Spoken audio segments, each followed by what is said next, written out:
ጤና ይስጥልን ተመልካቾች እንደምላችኋል። በድጋሚ ለዜና ኢትዮጵያ ወዲያዝናቸው የስፖርት ጉዳዮቻችን እናልፋለን። ሲንቄ ባንክ አጋራችን ነው፣ እናመሰግናለን። ከዜናዎቹ ጋር ሰለሞን አባቡ አብሬያችሁ ቆይታ አድርጋለሁ። ኢትዮጵያ በአትሌቲክስ ውድድሮች ከደመቀችባቸው ርቀቶች መካከል የ10000 ሜትር ግንባር ቀደም ሆኖ ይነሳል። ሆኖም ይህ ርቀት ከዓለም አቀፍ የውድድር መድረኮች እየራቀ መምጣቱ ለአትሌቲክሱም ሆነ ለኢትዮጵያን አትሌቶች ስጋት መሆኑ ተገልጿል።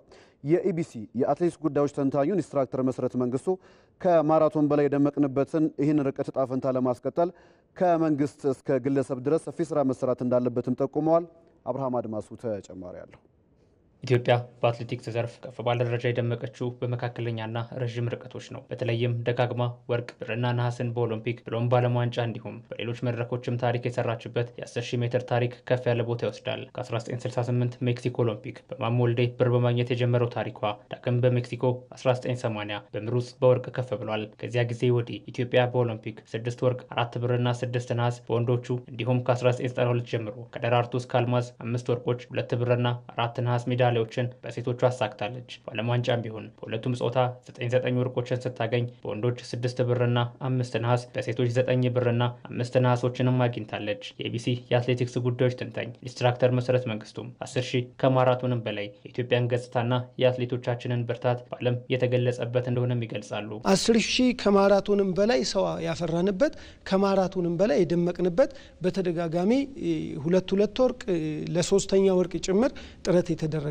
ስለሆነ ይህን ያህል ኢትዮጵያ ዶሚኔት አድርጋ መምጣት ከቻለች ለምንድን ነው እንደውም ያልተዘከረው የሚል ሁሉ የሚቆጭበት ሁኔታ አለ። ለኔ ኦልሞስት የኛ ብቻ እስኪመስል ድረስ ከ1980ዎቹ ጀምሮ ኦልሞስት እስከ 2020 ድረስ ኦልሞስት የበላይነቱ ገዝፎ እንዲታይና እንዲዘገበው ነው። ታዲያ ኢትዮጵያን ብቻ ሳይሆን አህጉር አፍሪካንም በተለይም የምስራቁን ክፍል በውጤት ያደመቀው ይህ ርቀት አስቀድሞ ከዳይመንድ ሊግ አሁን ደግሞ ከሌሎችም ዓለም አቀፍ የውድድር መድረኮች እየጠፋ ነው። ይህም ለኢትዮጵያ አትሌቲክስና ለኢትዮጵያን አትሌቶችም ስጋት ሆኗል። የኛ የሚለውን ነገር ላው ላይ አተኩረን አለመስራታችንና በሚገባው ደረጃ አለመንከባከባችን ዋናው ችግር ነው ብዬ ነው የማስበው።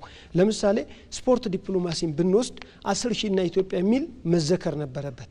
ረጅም ርቀትና ኢትዮጵያ መዘከር ነበረበት። በተደጋጋሚ ደግሞ ከ5 ከ6 የማይበልጡ ሰዎች ለዘመናት መልሰው ሲያሸንፉ የነዛ ሰዎች መሸነፍ ዜና ይሆናል እንጂ ማሸነፋቸው ብርቅ የማይሆንበት ሁኔታ ይፈጠርና ምን ዝም ብለን ለሱ ብቻ የሚሸልም ከሆነ የሚል አይነት አንድምታ እየፈጠረ አሰልቺነቱ እየበለጠ ለዚህ እንግዲህ አሁን ላንጃበበብን ጥቁር ጥላ ዳርጎታል። አንድ ፋክተር ይሆናል ብዬ አስባለሁ።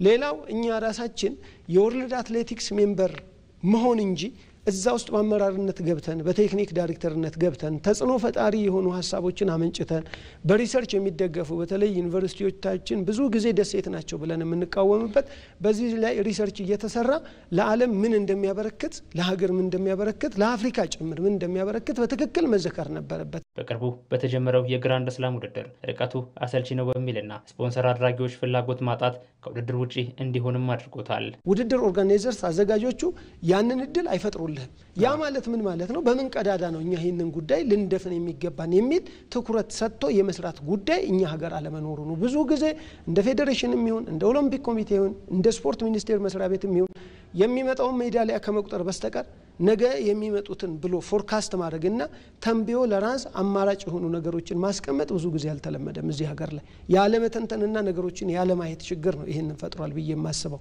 ይህ ሀገርን በብዙ መልክ የገለጸና በውጤት ያሸበረቅንበት ርቀት በቀጣይ እንዲቀጥልና አትሌቶችም ለውድድሩ ያላቸው ፍላጎት ከፍ እንዲል ከተፈለገ ስፖርቱ በሁሉም ዘርፍ ለውጦችን እንደሚፈልግም ነው ኢንስትራክተር መሰረት መንግስቱ የጠቆሙት። የሚመራው አካል ስፖርትን እመራለሁ ካለ እንዴት ነው መምራት ያለብኝ የሚለውን ዓለምን ተጽዕኖና ፎርካስት ማድረግ በሚቻልበት ደረጃ ስትራቴጂክ በሆነ ወይ ከግምት ውስጥ ከቶ ሶሉሽን እየሰጠ መሄድ አለበት ብዬ አስባለሁ። ይሄንን ስል አንደኛ ገቢ ራሱን የሚችልበት ሁኔታ መፈጠር አለበት። ቆራጥ ሊደር ይፈልጋል ስፖርት። ቆራጥ ሊደር ማለት ከተደጓሚነት ድርጎ ከሚጠብቅ ስርዓት መውጣት አለበት። የመንግስት ድጎማ አያዋጣኝም ብሎ ማሰብ አለበት። ለኔ አሁንም ስፖርት የህዝብ ነው። ህዝቡ ትከሻ ላይ ማረፍ አለበት።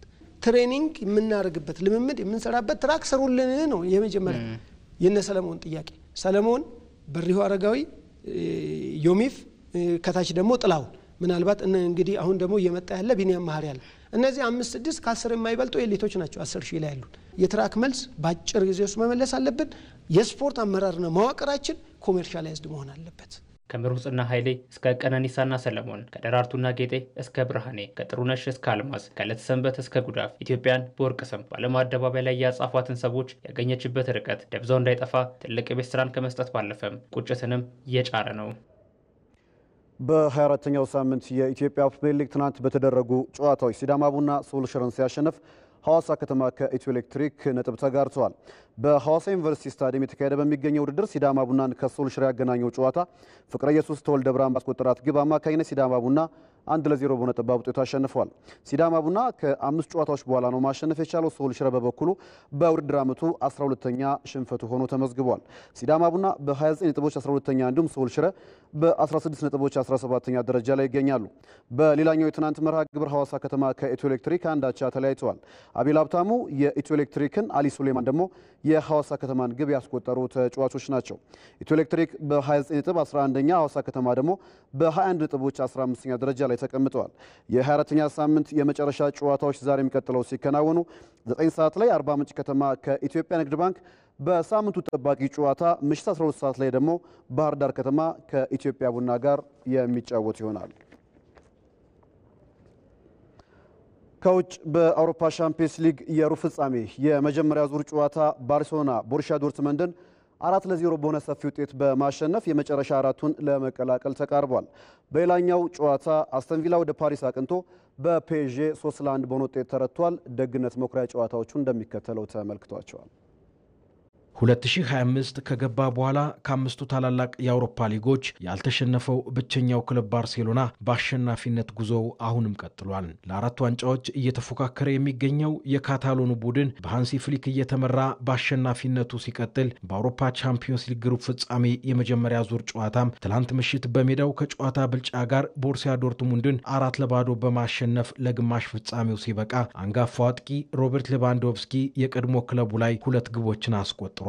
ራፊናና ወጣቱ ኮከብ ላሚን ያማል ደግሞ ቀሪዎቹን ግቦች ለካታሎኑ ቡድን አስቆጥረዋል። የባርሴሎና ሶስቱ የፊት መስመር ጥምረት ግብ በማስቆጠር ጉዞው አሁንም ሲቀጥል ሶስቱ ተጫዋቾች በያዝነው የውድድር ዓመት 82 ግቦችን በጋራ ለክለባቸው አስቆጥረዋል። ብራዚላዊ ኮከብ ራፊና በአንድ የውድድር ዓመት በአውሮፓ ቻምፒዮንስ ሊግ ብቻ በ19 ግቦች ላይ ተሳትፎ በማድረግ በ2011-12 በሊዮኔል ሜሲ ተይዞ የቆየውን ክብር ሲጋራ፣ ወጣቱ ላሚን ያማል ደግሞ በ17 ዓመቱ በአውሮፓ ቻምፒዮንስ ሊግ በ20 ጨዋታዎች በቋሚነት በመሰለፍ የመጀመሪያው ተጫዋች ለመሆን በቅቷል። ከቦሩሲያ ዶርትሙንድ ጋር 7 ጊዜ ተገናኝተው ሁሉንም ጨዋታዎች ያሸነፉት አሰልጣኝ ሃንሲ ፍሊክ በጀርመን የሚፈጠረው አይታወቅም፣ ጥንቃቄ ልናደርግ ይገባል ብለዋል። ከጨዋታው በኋላ የተጫወትንበትም ግብ ያስቆጠርንበትም መንገድ ጥሩ ነበር።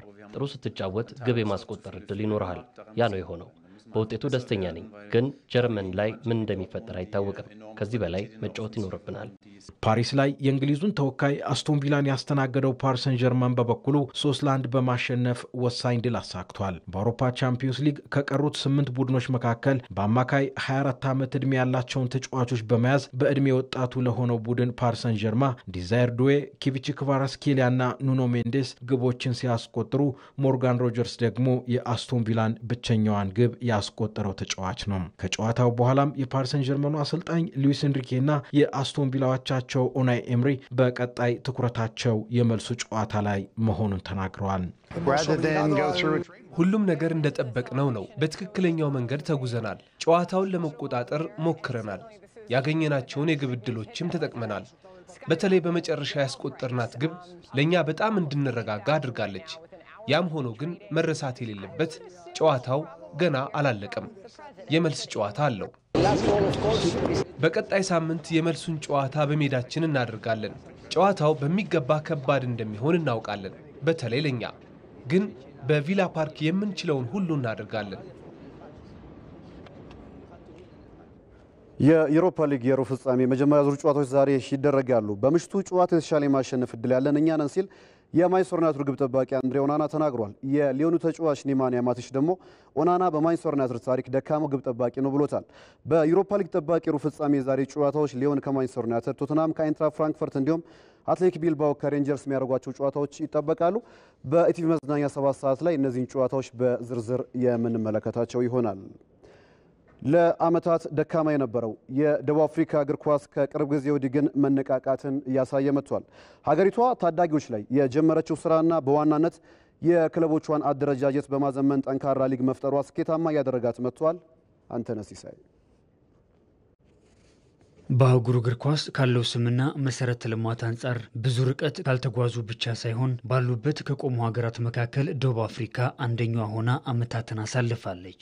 በሀገሪቱ ካሉ ትልልቅ የእግር ኳስ ተቋማትና ዘርፉ ከሚያመነጨው ሀብት አንጻር ደቡብ አፍሪካ ብዙ ርቀት መጓዝ ቢጠበቅባትም በአህጉርና በዓለም አቀፍ መድረኮች ያላት ተሳትፎና ውጤታማነት ግን እዚህ ግባ የሚባል አይደለም። በጣት ከሚቆጠሩት ቤኒ ማካርቲ፣ ኩዊንትን ፎርቹን፣ ስቴቨን ፒናርና ሌሎችም ውጭ እንደ ምዕራብ አፍሪካ ሀገራት በርካታ ከዋክብትን መፍጠር የተሳናት ደቡብ አፍሪካ በየጊዜው የሚገጥማት የትውልድ ችግር ከሌሎች ስራዎች ጋር ተደምሮ ጉዞዋን ፈታኝ አድርጎባት ቆይቷል። 1996 የሀገሩን ትልቁን ዋንጫ ለመጀመሪያም ለመጨረሻም ጊዜ ያሳካችበት ሲሆን ባለፉት 30 ዓመታት ከተሳትፎ ያለፈ ነገር ማሳየት አልቻለችም። ሀገሪቷ ባለፉት ጥቂት ዓመታት እግር ኳስ ላይ የጀመረችው ለውጥ ግን ተስፋ ሰጪ ሆኖላታል። የደቡብ አፍሪካ እግር ኳስ ፌዴሬሽን እግር ኳሱን የሚቀይርበት አዲስ እቅድ ተግባራዊ ማድረግ መጀመሩም ይታወሳል። አዲሱ እቅድ በዋናነት ታዳጊዎችና ተሰጥኦ ልየታ ላይ ያተኮረ መሆኑም የሀገሪቱ እግር ኳስ ዓለም ከሚጓዝበት መንገድ ጋር መራመድ እንዲጀምርም አድርጎ በዋናነት የክለቦቿን አደረጃጀት ያዘመነችው ደቡብ አፍሪካ ባለፉት 10 ዓመታት ጠንካራ ሊግ እንድትፈጥርም አድርጓታል። ለዓመታት የሰሜን አፍሪካ ሀገራት ሊግና ክለቦች ስማቸው በነገሰበት አህጉር ከቅርብ ጊዜያት ወዲህ ግን የደቡብ አፍሪካ ሊግ በጠንካራነቱ ከቀዳሚዎቹ አንዱ እየሆነ መጥቷል። የሰሜን አፍሪካ ሀገራትን ጨምሮ አፍሪካውያን ከዋክብት ወደዚህ ሊግ አምርተው በብዛት መጫወት መጀመራቸው የሊጉን ጥንካሬ ማሳያ ሆኗል። የአፍሪካ እግር ኳስ ኮንፌዴሬሽን ካፍ በሚያዘጋጃቸው የሻምፒየንስ ሊግና የኮንፌዴሬሽን ዋንጫ እዚህ ግባ የሚባል ስም ያልነበራቸው የደቡብ አፍሪካ ክለቦች ወደ ጠንካራ ተገዳዳሪነት መጥተዋል። ማሜሎዲ ሰንዳውንስ ለዚህ አንደኛው ማሳያ ነው። 2016 ላይ የካፍ ሻምፒየንስ ሊግ ዋንጫን ማሳካቱና በጉዞው ጠንካራ የሚባሉ ክለቦችን በአሳማኝ ሁኔታ ማሸነፉም ሀገሪቷ ክለቦች ላይ የጀመረችው ስራ ፍሬ ማፍራት መጀመሩን ፍንጭ የሰጠም ሆኗል። በሌላ በኩል የሊጓና የክለቦቿ መጠናከር በሀገሪቷ ብሔራዊ ቡድን ላይ አዎንታዊ ለውጥ አምጥቷል። ከነችግሮቹም ቢሆን ጠንካራ ሊግ መፍጠር የቻሉ ሀገራት በተመሳሳይ ጠንካራ ብሔራዊ ቡድን መገንባት እንደቻሉ ብዙ ማሳያዎችን መጥቀስም ይቻላል። በደቡብ አፍሪካ እየሆነ ያለውም ይሄው ነው።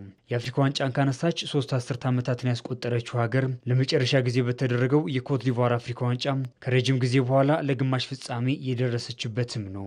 የክለቦች ጥንካሬ ለብሔራዊ ቡድን አጋዥ እንደሚሆን ራሷ ደቡብ አፍሪካ ምስክር ናት። በ1990ዎቹ አጋማሽ የሀገሪቱ ጠንካራ ክለብ የነበረው ኦርላንዶ ፓይሬት በ1995 የካፍ ሻምፒየንስ ሊግ ዋንጫን ሲያነሳም በቀጣዩ ዓመት በዚያው በደቡብ አፍሪካ አዘጋጅነት በተካሄደው የአፍሪካ ዋንጫ ደቡብ አፍሪካ ሻምፒዮን እንድትሆንና በርካታ ተጫዋቾቿም ከዚሁ ክለብ የተመረጡ መሆናቸው የሚዘነጋ አይደለም።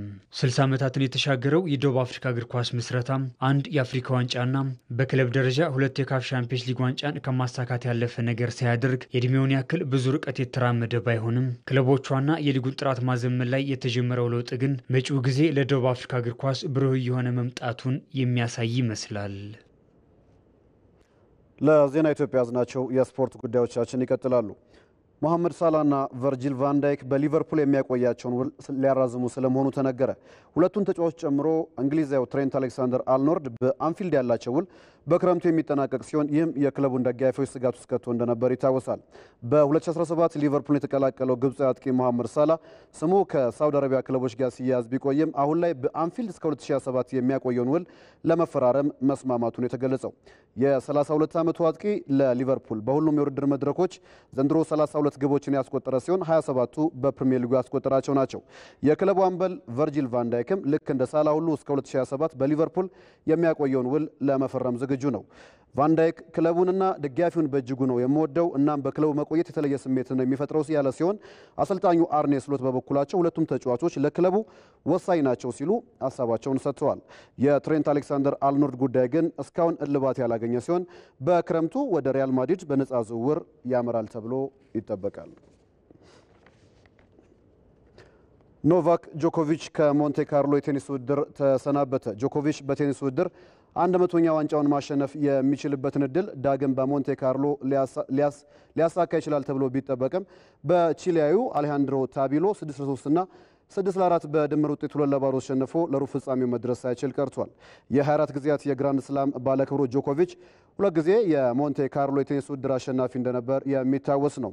ታቢሎ ከ11 ወራት በፊትም በጣሊያን ኦፕን ጆኮቪችን በ3ኛው ዙር በማሸነፍ ከውድድሩ ውጭ እንዳደረገው ይታወሳል። ለዜና ኢትዮጵያ ያዝናቸው የስፖርት ጉዳዮቻችን አይን ይመስላሉ። 7 ሰዓት ላይ በቲቪ መዝናኛ እነዚህና ተጨማሪ ጉዳዮችን አካተን ጠብቃችኋለን። የዜና ኢትዮጵያ ጉዳዮቻችን ይቀጥላሉ። ሰለሞን አባቡ ነበርኩኝ። በያላችሁበት መልካም ቀን ይሁንላችሁ።